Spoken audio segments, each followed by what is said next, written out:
Last seen 2:17 AM.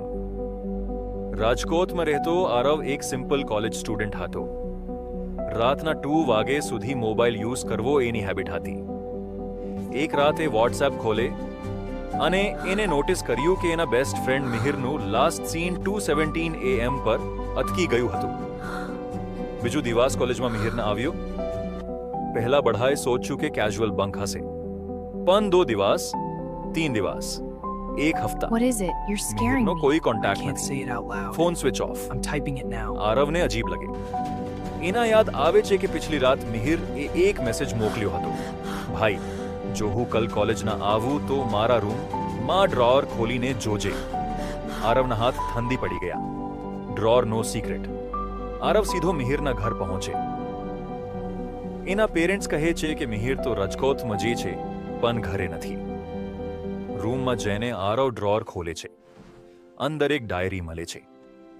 Last page પર લખ્યું હતું, જો આ કોઈ વચી રહ્યો હોય તો સમજજો કે હું સચની તલાશમાં છું.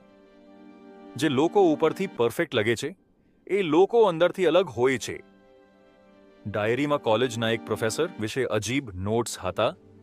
ટ્રુથ નો ટ્વિસ્ટ. આરવને સમજ આવે છે કે મિહિર કોઈ ઇન્વેસ્ટિગેશન કરી રહ્યો હતો.